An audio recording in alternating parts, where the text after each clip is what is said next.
Good evening दोस्तों। पिछले video में हम भौगोलिक क्षेत्र पढ़ रहे थे, जिसके 4 क्षेत्र हम पढ़ चुके थे। डॉक्टर जसवीर सिंह ने हरियाणा के भौगोलिक क्षेत्र को 8 भागों में बांटा था, जिसमें से 4 हम पढ़ चुके हैं। बचे हुए आज हम पढ़ेंगे, जिसमें हम क्या क्या पढ़ चुके थे। शिवालिक क्षेत्र, गिरिपादीय मैदान, जलोढ़ मैदान, बाढ़ के मैदान। आज हमें क्या पढ़ना है? बालू का टिब्बे युक्त मैदान, तरंगित मैदान, अनकाई दलदल, अरावली का मैदान। तो अब हम क्या पढ़ रहे हैं? बालू का टिब्बे युक्त मैदान। अगर बात करें हम हरियाणा की, तो ये हमारा पंचकुला, ये हमारा यमुनानगर, और ये यहाँ आगे दिल्ली में, दिल्ली से आते हुए ये हमारा नूह से आते हुए रेवाड़ी, और ये हमारा महेंद्रगढ़ से चलते हुए ये सिरसा, ये जिंद कैथल, और ये पंचकुला। हमारा हरियाणा का मैप कुछ इस प्रकार से है। अगर इनके विस्तार की बात करें कि ये मैदान कहाँ कहाँ है, जिस हरियाणा की जिस सीमा के आसपास राजस्थान का क्षेत्र लगता है, वहाँ पर इन मैदानों का निर्माण हुआ। क्योंकि देखो नाम में ही है, क्या है? बालूका का मतलब क्या हो गया? बालू रेत। बालूका का मतलब क्या हो गया? बालू रेत। टिब्बे कहाँ? बालू का टिब्बे मतलब बालू रेत के टिब्बे। बालू रेत कहाँ होगा? जहाँ मिट्टी में पानी की मात्रा कम होगी, जहाँ शुष्क मैदान होंगे, शुष्क क्षेत्र होंगे।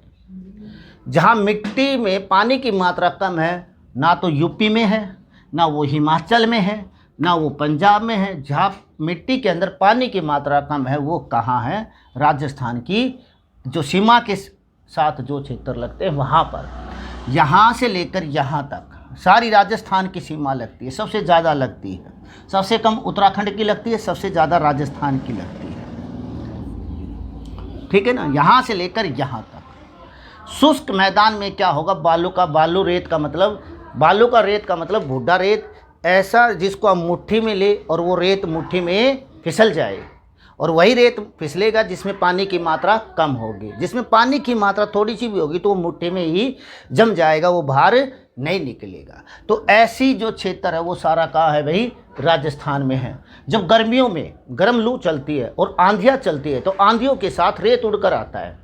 इस साइड से आंधियाँ आएगी, ये आंधी चली इस साइड से, तो ये अपने साथ क्या लेके आएगी? आंधियाँ ये अपने साथ क्या लेके आएगी? इस साइड से रेत लेके आएगी। और वो रेत कहाँ जमेगा?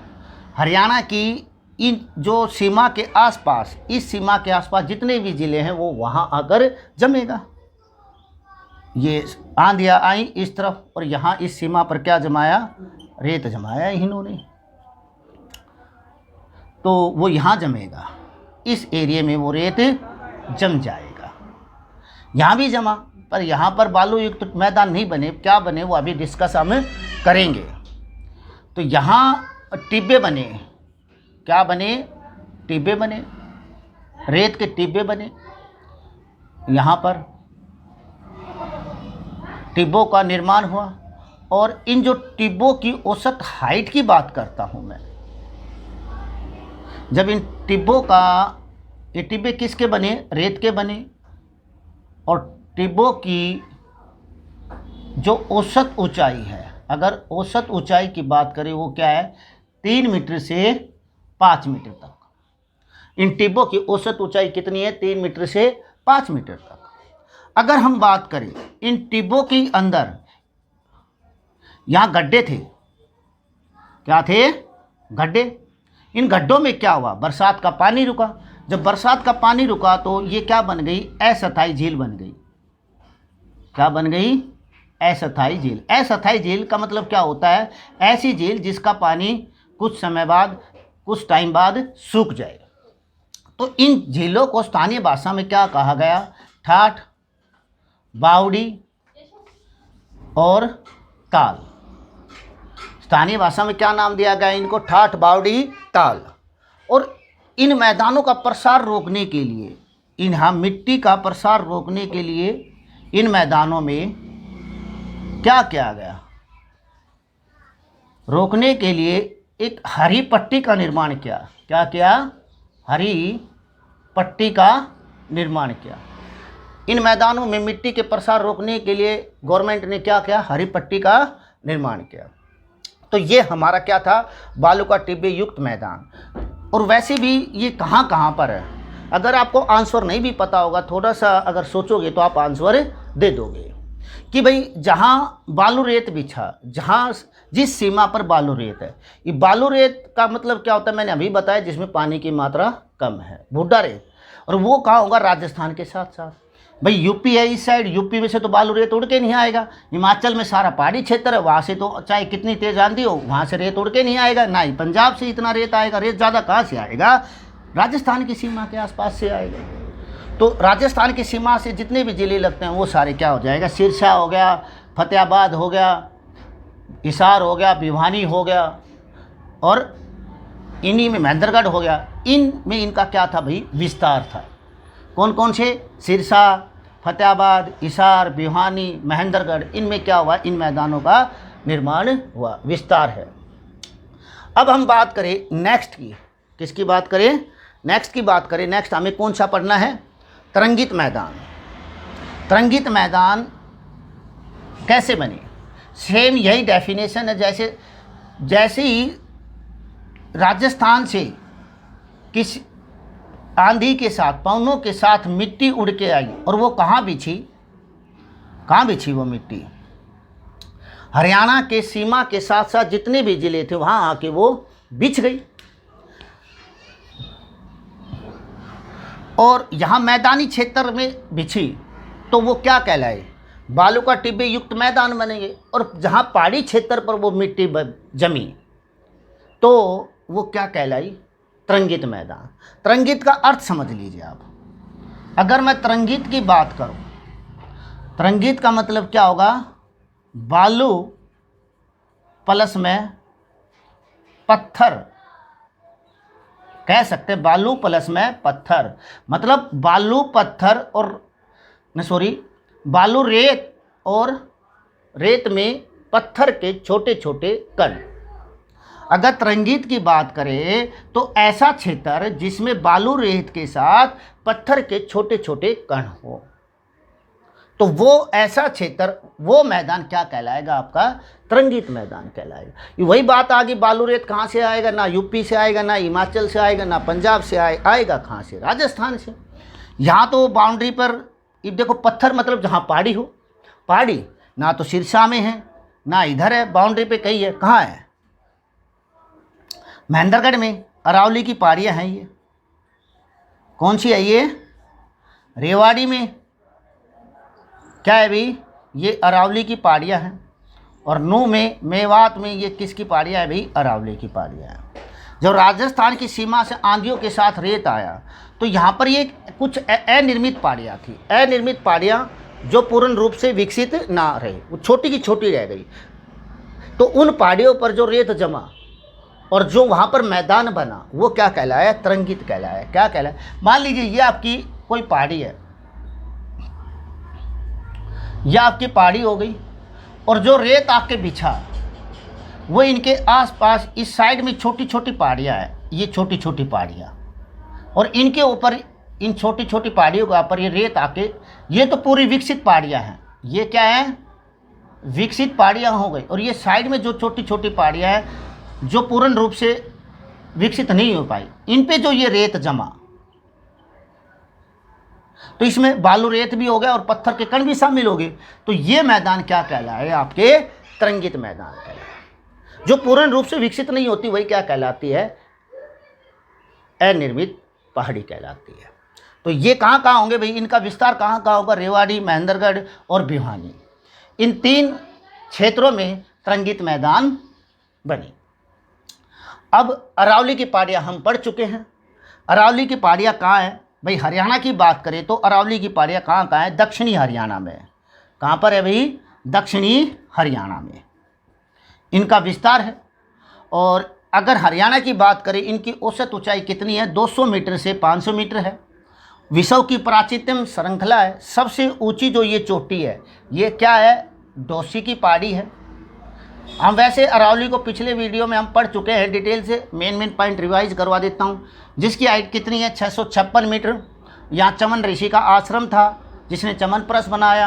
यहाँ भृगु ऋषि भी रहते थे, जिसकी पत्नी पोलिमा थी, जो वो रोती थी तो उसके आंखों से आंसू बहे, और उन आंसुओं से कौन सी नदी बनी? दोहान, जो 11 किलोमीटर बहने के बाद क्या हो जाती थी? लुप्त हो जाती थी। प्रिंकबेरियन काल में इनका निर्माण हुआ। 570 मिलियन इसकी आयु है और 45,000 लाख वर्ष पूर्व इनका निर्माण हुआ। ये गोंडवाना लैंड का हिस्सा है। ये सारी चीज़ हम पिछले वीडियो में पढ़ चुके हैं। अब बात करते हैं अनकाई दलदल की। अनकाई दलदल कहाँ है? दलदल, अनकाई का मतलब भूडे रेत।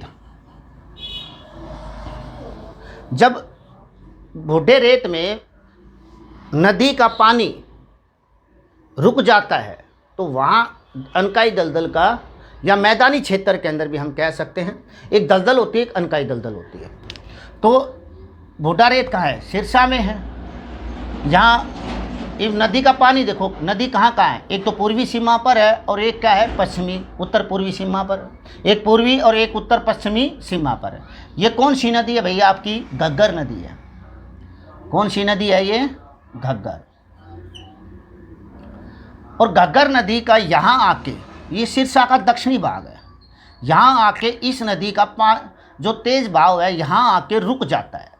जब प्रवाहित पानी, जल, नदी का प्रवाहित जल मतलब बहता हुआ जल में अवरोध उत्पन्न हो जाता है, मतलब रुकावट उत्पन्न हो जाती है, तो वहाँ दलदल का निर्माण हो जाता है।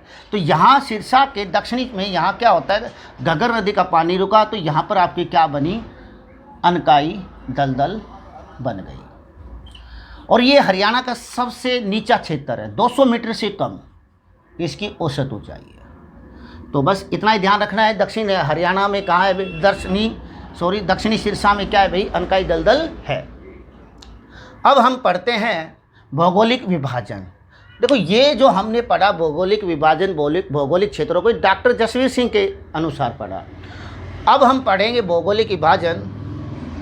मुख्यतः जो हमारे भूगोलवेता वे सभी ने हरियाणा के इस पूरे भौगोलिक क्षेत्र को 3 भागों में भी बांट दिया। अगर बात करें हम, तो पहला कौन सा है? कुरुक्षेत्र। दूसरा कौन सा है? पहला कुरुक्षेत्र, दूसरा हरियाणा, तीसरा बटियाना। ये हमारे क्या है भाई? भौगोलिक विभाजन के क्षेत्र है। अगर बात करूं मैं हरियाणा की, तो ये हमारा हरियाणा, ये यमुनानगर, ये दहली, ये नू, रेवाड़ी, महेंद्रगढ़, सिरसा और ये डिस। तो 3 थे, कुरुक्षेत्र, हरियाणा और बटियाना। कुरुक्षेत्र की बात करूं, कुरुक्षेत्र में कौन सा शामिल है? करनाल और जिंद, 2। कुरुक्षेत्र में कौन कौन से शामिल है? करनाल का ये यहाँ से का ये क्षेत्र, और करनाल का भी कौन सा? पूर्व वाला हिस्सा, और जिंद का। ये दोनों क्षेत्र किस में आते हैं भैया? आपके कुरुक्षेत्र में आते हैं। किस में आते हैं? कुरुक्षेत्र में। करनाल का और जिंद का जो क्षेत्र है वो किस में शामिल कर लिया? कुरुक्षेत्र क्षेत्र में शामिल कर लिया। और अगर अक्षांश की बात करें तो 28 डिग्री 30 मिनट से और 30 डिग्री उत्तरी अक्षांश में इनका क्या है? विस्तार है। अगर अक्षांश की बात करें तो ये अक्षांश कितनी है? 28 डिग्री 30 मिनट, और ये कितनी होगी आपकी? अगर बात करूँ तो ये 28 डिग्री 30 मिनट, और ये कितनी है? 30 डिग्री उत्तरी अक्षांश, नॉर्थ। अगर बात करें, फिर बात करते हैं भाई हम हरियाणा की। दूसरे नंबर का जो इसका विभाजन है उसका क्या नाम है भाई? हरियाणा।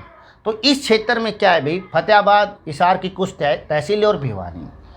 तो इस क्षेत्र में क्या है भाई? फतेहाबाद ये हो गया, कुछ क्षेत्र ये हो गया, ये वाला क्षेत्र, और हिसार की कुछ यहाँ तहसीलें हैं। पूरा हिसार नहीं है, हिसार की कुछ तहसीलें, और यहाँ ये रोहतक, और यहाँ ये भिवानी। ये सारे किस में चले गए आपका? ये जो क्षेत्र मैंने ऐसे किया है वो किसका है भाई? हमारा कुरुक्षेत्र का है। और जो मैंने ये नोटेशन डाली है वो किसका है भाई? आपका हरियाणा का है। तो ये किस में चले जाएंगे, ये जो सारा क्षेत्र है किस में जाएगा, आपका हरियाणा में जाएगा। और यहाँ इनमें क्या है, जाटों की अधिकता है, यहाँ जाट समुदाय अधिक बसते हैं, इसलिए इसको क्या कहा गया, जटियात क्षेत्र भी बोला जाता है। इनको क्या बोला जाता है भाई, यहाँ पर जाटों की अधिकता के कारण क्या बोला जाता है, इसको जटियात क्षेत्र बोला जाता है। किसको बोला जाता है, हरियाणा को जटियात क्षेत्र भी बोला जाता है। अब बात करते हैं बटियाना की। ये क्या है, जो मैं स्टार बना रहा हूँ, ये फतेहाबाद है। फतेहाबाद और भाटो कुछ तहसीलें हैं यहीं पर। इसको क्या बोला भाई, भटियाना। क्या बोला, भटियाना। जो 3 नंबर का हमारा विभाजन है उसका क्या नाम है भाई, भटियाना। ये वाला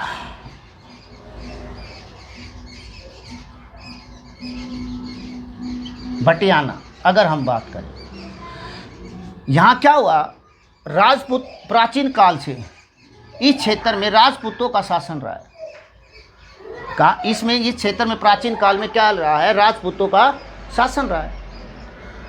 तो ये हमारे क्या थे, भौगोलिक विभाजन की कुछ बातें। अब कुछ छोटे छोटे पॉइंट हैं जिनके बारे में हम डिस्कस कर लेते हैं कि हरियाणा का जो अधिकांश भाग है वो कैसा है, मैदानी।